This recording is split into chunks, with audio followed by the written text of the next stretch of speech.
Assalamualaikum warahmatullahi wabarakatuh.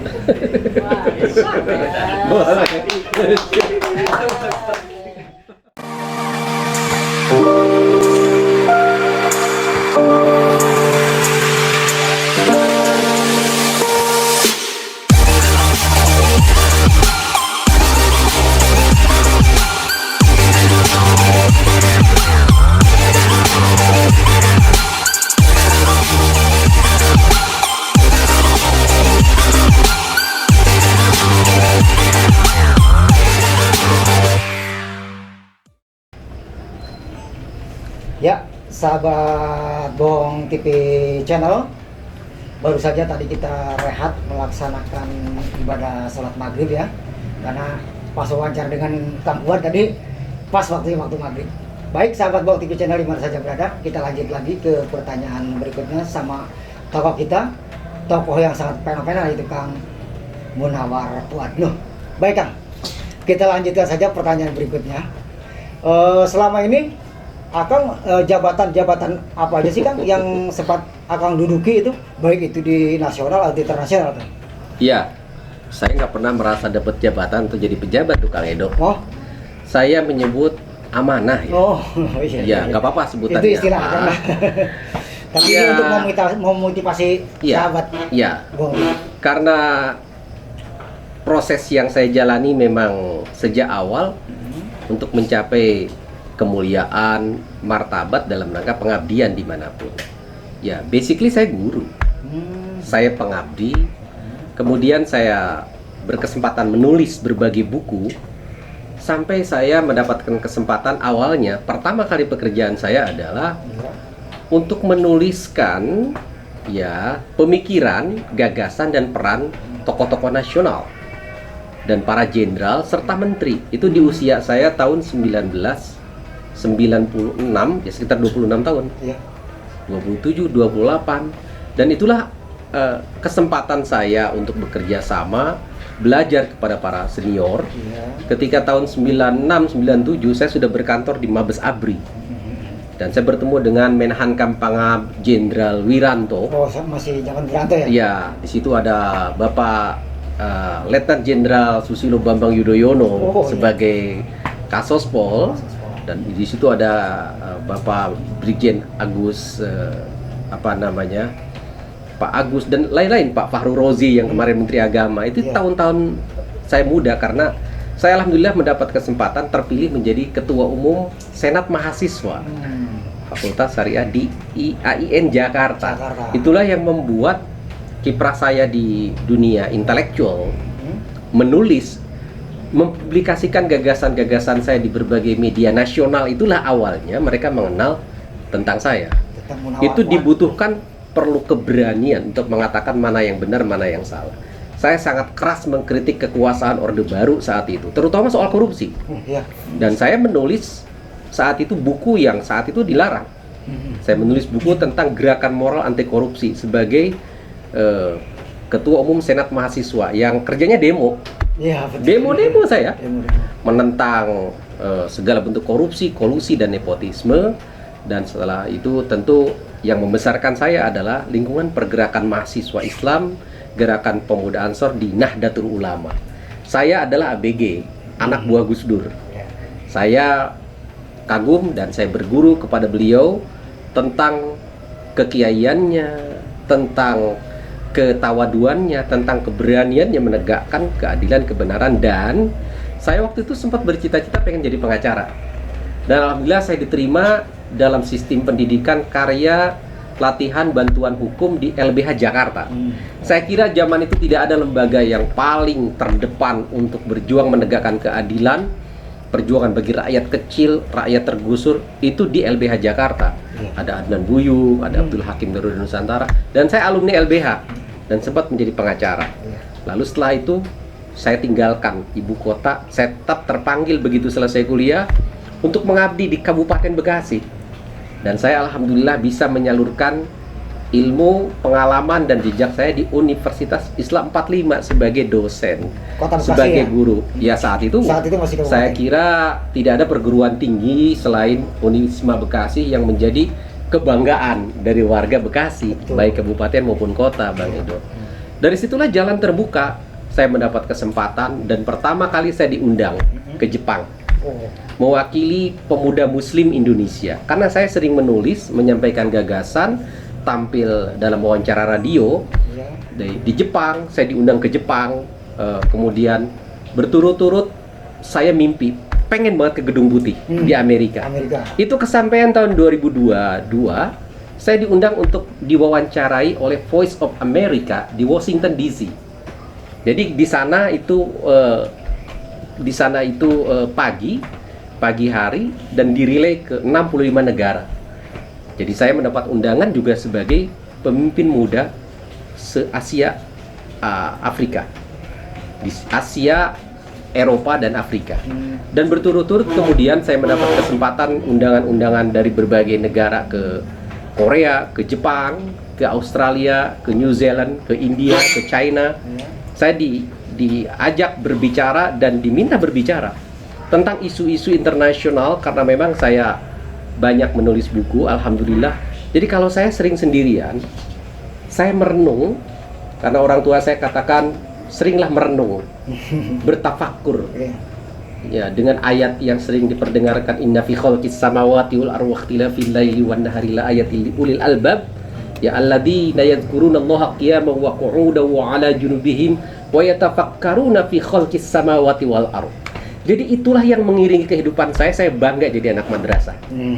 Saya bangga jadi anak pesantren, jadi santri, anak madrasah yang katanya kampungan.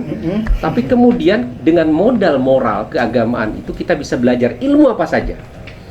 Dari pengalaman itu hampir 10 tahun saya berkeliling ke berbagai negara.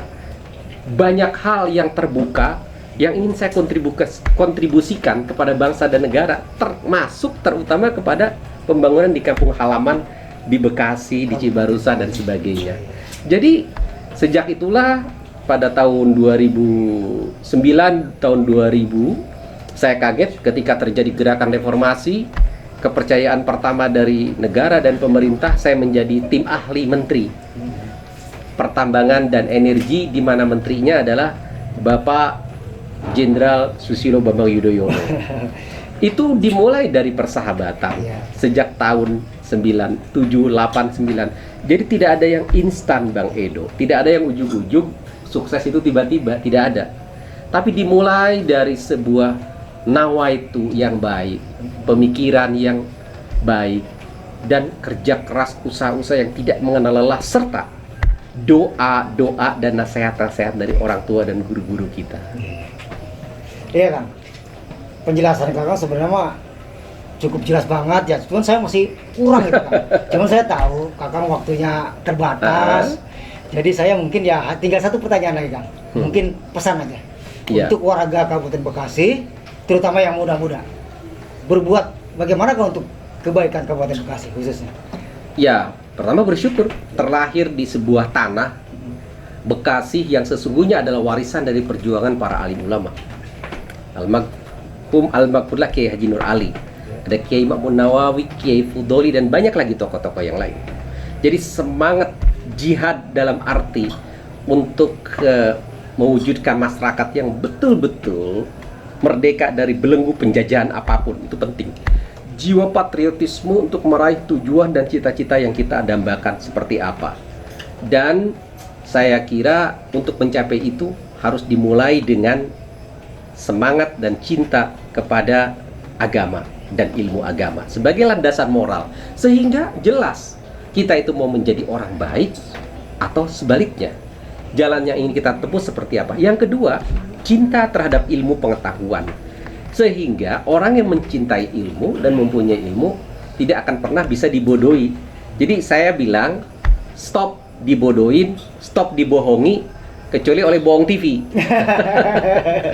Jangan mau dibodohi, jangan mau dibodohi, dibohongi, apalagi ditipu. Nah, warga Bekasi berhak untuk hidup makmur, untuk hidup bahagia lahir batin dan berdaya. Karena itu saya kira pelajaran terpenting kita bersyukur hidup, lahir dan tumbuh di Bekasi sekarang sudah menjadi kota global. sudah menjadi pusat industrialisasi yang pertama dan terdepan di Republik Indonesia. Ada lebih dari 5.000 multinational corporation, perusahaan dunia, dan lebih dari 20 negara investasi di sini. Ya, lebih dari 75.000 ekspatriat orang-orang asing. Jadi ketika ditanya siapa orang Bekasi, pribuminya itu jumlahnya lebih sedikit. Nah, Bekasi milik kita semua, Bang Edo. Siapapun yang tinggal di sini, tidak perlu lagi ada konflik pertentangan antara pribumi pendatang, utara, selatan, timur, dan barat. Musuh kita adalah kemiskinan, keterbelakangan, pengangguran, kesenjangan sosial ekonomi yang makin tajam. Maka generasi sekarang harus lebih bersiap diri mempersiapkan estafeta kepemimpinan di semua tempat, di semua lini. Jadi saya mengajak warga Bekasi, terutama teman-teman milenial, anak-anak muda, anak-anak madrasah, anak-anak santri, anak-anak muda dimanapun, untuk mengembangkan segala minat, bakat, dan potensinya di berbagai bidang, termasuk olahraga, seni, budaya, IT, dan lain-lain. Dan terutama komitmen untuk membangun kemajuan daerah ke depan. Kita harus malu kalau di tempat yang begitu maju, gemerlap kawasan industri, gemerlap pembangunan-pembangunan yang hebat dari pabrik, hotel, dan sebagainya, tetapi potret kesenjangan sosial, ekonomi, kemiskinan, kebodohan itu malah tidak semakin hilang dan semakin bertambah. Dan itu menjadi tanggung jawab kita bersama, harus menjadi pemicu semangat dari teman-teman muda untuk bersiap berkiprah, termasuk di wilayah politik, di birokrasi, di pemerintahan, untuk memajukan dan membawa harga diri, kehormatan, dan kewibawaan masyarakat Kabupaten Bekasi. Ya, itulah kira-kira Bang Edo obrolannya. Oke, terima kasih Kang. Saya tahu banyak sekali yang pengen saya tanyakan juga sebenarnya. Cuman saya tahu Kakang waktunya sangat terbatas. Sekali lagi terima kasih, mudah-mudahan nanti kita bikin seri ke-1, kedua, ketiga mungkin. Terima kasih. Cerita dengan cerita yang lain, kisah inspirasi yang lain buat sahabat Bong TV semua. Iya, saya selalu sampaikan salam saya, salam Mahadaya. Salam Mahadaya, dan terutama untuk teman-teman dari Vikings. Ya, kita pendukung Viking ini, pendukung Persib Bandung. Fans berat, jadi kita hidupkan kembali semangat juara. Terima kasih sekali lagi. Ya.